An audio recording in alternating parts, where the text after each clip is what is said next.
ওয়ালাইকুম শিক্ষার্থীরা, তোমাদেরকে মাসুম টেকনিক ম্যাথ সলিউশনের পক্ষ থেকে শুভেচ্ছা জানাচ্ছি। তোমরা যারা বিএসসি অনার্স প্রথম বর্ষে ম্যাথমেটিক্স এবং কেমিস্ট্রি ডিপার্টমেন্টে পড়াশোনা করো, তোমাদের একটি নন মেজর কোর্স ফিজিক্স 1।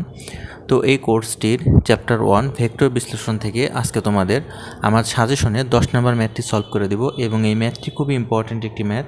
এটি তোমাদের পরীক্ষাতে আসার সম্ভাবনা খুবই বেশি এবং খুবই ইম্পর্ট্যান্ট। তোমরা আজকে ক্লাসটি প্রথম থেকে শেষ পর্যন্ত করার জন্য চেষ্টা করবা, তাহলে তোমাদের এই ম্যাথটি পুরোপুরি ক্লিয়ার হয়ে যাবে। এবং এই রিলেটেড কোনো ম্যাথ যদি পরীক্ষাতে আসে তাহলে তোমরা অবশ্যই পারবা। তো দেখো এই ম্যাথটিতে কি বলছে যে কার্লের ভৌত তাৎপর্য ব্যাখ্যা করো এবং 1 2 -1 অবস্থানে A vector equal to 2x square Z square I একক vector plus Y square Z cube যে একক vector plus Y square plus Z স্কোয়ারকে একক ভেক্টর এর কার্ল নির্ণয় করো। তাহলে কার্লের যে ভৌতিক তাৎপর্য আছে সেটা তোমাদেরকে মুখস্থ লিখতে হবে। এটা হচ্ছে একটা বি ভেক্টর ধরে নিলাম ত্রিমাত্রিক স্থানাঙ্ক ব্যবস্থায় এবং এটি একটি ব্যবকলনযোগ্য। তো এটি একটা ব্যবকলনযোগ্য ভেক্টর ক্ষেত্র বলে, এটা একটা ব্যবকলনযোগ্য কি ভেক্টর ক্ষেত্র বলে আমরা এটাকে বলতে পারি যে del vector cross B vector. আর এখানে এই বি ভেক্টর যেটা, এই বি ভেক্টরের কার্ল বলা হয়। এই যে ডেল ক্রস বি, এটাকে বলা হয় কি বি ভেক্টরের কার্ল। মানে কার্লের ক্ষেত্রে তোমাদেরকে যে ভেক্টর গুণনের যে ক্রস প্রোডাক্ট সেটা তোমাদেরকে এখানে অ্যাপ্লাই করে এই রিলেটেড ম্যাথগুলো সলভ করতে হবে। অর্থাৎ তোমাদেরকে এই সংজ্ঞাটা ব্যবহার করে এই ধরনের যদি কোনো অঙ্ক আসে, কার্লের কোনো অঙ্ক আসে, তাহলে সলভ করতে হবে। এই সংজ্ঞাটা তোমাদের মনে রাখতে হবে যে একটি ব্যবকলনযোগ্য বি একটি ভেক্টর ক্ষেত্র বলে ডেল ভেক্টর ক্রস বি ভেক্টরকে বি ভেক্টরের কার্ল বলে এবং একে কার্ল বি ভেক্টর লিখে প্রকাশ করা হয়, CURL বি ভেক্টর লিখে প্রকাশ করা। আর কার্ল ভেক্টর অর্থাৎ কার্ল বি ভেক্টর সমান আমরা লিখতে পারি del vector cross B vector, এটা সংজ্ঞা। এবার আমরা ম্যাথটা করব, অর্থাৎ এই যে এই কার্ল নির্ণয় করব এই ভেক্টরের। তাহলে দেওয়া আছে এ ভেক্টর সমান এতটা লিখে নিবা। লিখে নেওয়ার পর এই যে কার্লের যে সূত্রটা এটা এখানে লিখে নিবা। দেখবা যে অতএব কার্ল CURL কার্ল, এখানে এ ভেক্টর দিবা কারণ আমরা তো এ ভেক্টরের কার্ল বের করব। এটা সমান দিবা del vector cross A vector. আর এই ডেল ভেক্টর সমান আমরা কী লিখতে পারি সেক্ষেত্রে তোমরা জানো, আগের ক্লাসগুলোতে আমি তোমাদেরকে বলেছিলাম যে ডেল ভেক্টর মানে হচ্ছে del by del X into I vector plus এর হচ্ছে আংশিক পার্শিয়াল, ঠিক আছে। তারপরে del by del Y J vector plus del by del Z K vector, এটা লিখে নিবা।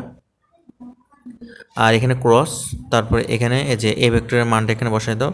এ ভেক্টরের মানটা কি 2x square Z square I vector plus Y square Z cube J vector plus Y square plus Z square into K vector, ঠিক আছে।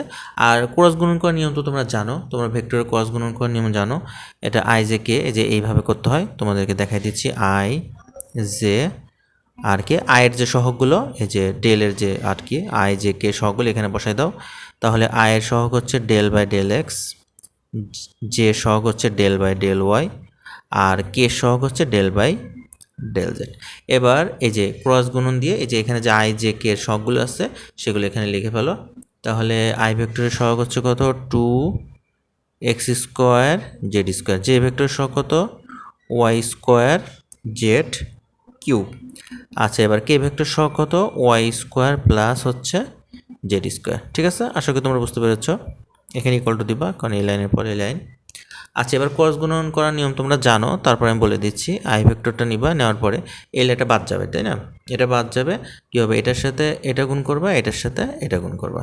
তাহলে এখানে তোমরা লিখবা হচ্ছে এখানে সেকেন্ড ব্র্যাকেট দাও, এটার সাথে কিন্তু এটা হবে। তাহলে এখানে ডেল বাই ডেল ওয়াই লিখবে হচ্ছে কি ওয়াই স্কোয়ার প্লাস হচ্ছে জেড স্কোয়ার। আচ্ছা, এবার সূত্রের মাইনাস দিবা। এবার হচ্ছে কি আসবে ডেল বাই ডেল জেড আসবে, আর এর সঙ্গে আসবে কি ওয়াই স্কোয়ার জেড কিউব। এটা কমপ্লিট, সেকেন্ড ব্র্যাকেট ক্লোজ করে দাও। এবার যে ভেক্টরের ক্ষেত্রে এখানে যে ভেক্টর লিখবা, লেখার পর সেকেন্ড ব্র্যাকেট দাও। আচ্ছা, এবার এই লাইনটা বাদ যাবে, এখানে প্লাস দিবা। এখানে প্লাস দিয়েও করা যায়, মাইনাস দিয়েও করা যায়, তো আমরা প্লাস ধরে করব। প্লাস ধরে করলে কি হবে, এবার এইখান থেকে এইখানে হবে, মানে এইটার সাথে এটা হবে আর এইটার সাথে এটা হবে, কারণ এই লাইনটা বাদ যাবে কিন্তু। এবার আশা করি তোমরা এটা বুঝতে পেরেছো, তাই না। তাহলে এখানে কি হবে, যে ভেক্টর দিবা দিয়ে সেরে কী হবে এটার সাথে এটা হবে না। এটাকে এই লাইন বাদ দিয়ে, যেমন এটা যখন করছিলাম তখন কিন্তু ডান দিক থেকে করছিলাম, এবার যখন এখানে প্লাস চিহ্ন দিবা তখন কিন্তু এই দিক থেকে বাম দিক থেকে হবে, ঠিক আছে। আর এইটাও পরে হবে ডান দিক থেকে। আর মাইনাস ধরে করলে এই ডান দিক থেকে আগে হয়, বাম দিক থেকে পড়ে। আমরা কিন্তু প্লাস ধরে করতেছি, সবগুলো আমরা প্লাস ধরে করবো, ঠিক আছে। আচ্ছা, তাহলে আমরা এখানে লিখবো কি ডেল বাই ডেল জেড। আচ্ছা, তাহলে এখানে কী আসবে বলো তো শিক্ষার্থীরা? এখানে আসবে হচ্ছে 2x² z², ঠিক আছে, 2x² z²। আচ্ছা, তারপরে কি আসবে? এটা ব্র্যাকেট দিয়ে দাও, তাই না? দেখো ডেল বাই ডেল জেড, এই যে 2x² z²। এবার সূত্রের কি আসবে? মাইনাস দিয়ে এবার কোনটা হবে বলো তো? এবার এটার সাথে এটা, তাহলে এখানে লেখো del by del X y² plus হবে হচ্ছে z²। সেকেন্ড ব্র্যাকেট এবার ক্লোজ করে দাও। এবার প্লাস দিয়ে কে ভেক্টর দিয়ে দাও, সেকেন্ড ব্র্যাকেট দাও। এবার এই লাইনটা বাদ যাবে, তাহলে হবে এটার সাথে এটা, এটার সাথে। তাহলে এখানে লেখো ডেল বাই ডেল এক্স, এখানে আসবে কি y² z³। এবার বিয়োগ দাও, বিয়োগ দিয়ে এবার কি আসবে বলো তো শিক্ষার্থীরা? এবার আসবে এটা ডেল বাই ডেল ওয়াই, এর সঙ্গে আসবে 2x² z²। আশা করি তোমরা বুঝতে পেরেছো কোনটা। তারপর তোমাদের বুঝতে অসুবিধা হলে তোমাদের জন্য কমেন্ট ওপেন আছে, তোমরা কমেন্টে আমাকে অবশ্যই জানাবা, ঠিক আছে। তাহলে এবার আমরা এটা করে ফেলি, ডিফারেন্সিয়েশনটা করে ফেলি। এখানে আই ভেক্টর দিলাম। আচ্ছা শিক্ষার্থীরা দেখো তো, এটা ওয়াই সাপেক্ষে আমরা করবো, তাই না? আচ্ছা, ওয়াই সাপেক্ষে ডিফারেন্সিয়েশন করলে কি হয় বলো তো? এখানে হবে কি 2টা সামনে চলে আসবে না, তাহলে এখানে হবে 2y। আচ্ছা, এই z² হবে না, কারণ এটা ওয়াই সাপেক্ষে করতেছি, এটা শূন্য হবে। আচ্ছা, এখানে মাইনাস দিয়ে দাও। আচ্ছা, এখানে দেখো তো y² হবে না, তাহলে এখানে z³ করতে হবে, আর y² এখানে ধ্রুবক হিসেবে থাকবে। z³ করলে 3টা সামনে আসবে, হবে 3z² হবে, আর হচ্ছে y²। আচ্ছা, এটা হয়ে গেল। এবার জে ভেক্টর। আচ্ছা, এবার আমরা জেডের সাপেক্ষে করবো। জেডের সাপেক্ষে করলে দেখো কি হবে শিক্ষার্থীরা? জেডের সাপেক্ষে করলে খেয়াল করে এটা কি হবে বলো তো? এইখানে আচ্ছা, এটা মানে একটু ভুল হয়েছে না? জে ভেক্টর যখন আমরা ধরলাম তখন হচ্ছে 2 হবে না, 2x² হবে। দেখো এখানে 2 হবে আর এটা হবে x², একটু মিস্টেক হয়ে গেছে আর কি। 2x² z² হবে, ঠিক আছে। এবার বুঝতে পারছো না? J vector del by del Z 2x² z² হবে। আচ্ছা, আমরা এখানে জেডের সাপেক্ষে করতেছি, তাহলে 2x² এখানে ধ্রুবক হিসেবে থেকে যাবে, তাই না? আচ্ছা, তাহলে 2x² ধ্রুবক হিসেবে থেকে যাবে, আর এই 2টা সামনে আসবে, তার 2z হবে। আশা করি এটা বুঝতে পেরেছো। আচ্ছা, এটা দেখো এক্সের সাপেক্ষে করতে হবে, এখানে তো এক্স নাই, তার মানে এটা হয়ে গেল 0। আচ্ছা, এবার আসো আমরা কে ভেক্টর দিয়ে করি। এখানে দেখো তো এক্স নাই, তাহলে এখানে 0 হবে, মাইনাস দিয়ে এখানে দেখো ওয়াই নাই, তাহলে এটা 0 হবে। আশা করি এতটুকু তোমরা বুঝতে পেরেছ। তাহলে এখানে আই ভেক্টর দাও। আচ্ছা, এবার আমরা কি করব? দেখো আমাদের একটা মান আছে, কিন্তু এই যে আমরা এখানে এই যে মানটা দেখো কোশ্চেনে আমাদের আছে, বলা আছে কি যে এই দেখো বলা আছে, এই দেখো কোশ্চেনে বলা আছে, দেখো এই যে কোশ্চেনে বলা আছে 1 to -1, মানে এক্স এর মান 1, ওয়াই এর মান 2, আর জেড এর মান হচ্ছে -1। এই মানটা আমরা এখন কি করব? এখানে বসাই দেব। 1 to -1 মানটা আমরা এখানে বসাই দেব, ঠিক আছে শিক্ষার্থীরা? তাহলে এখানে আমরা মানটা এবার বসাই দিই। আচ্ছা, তাহলে ওয়াই এর মান কত?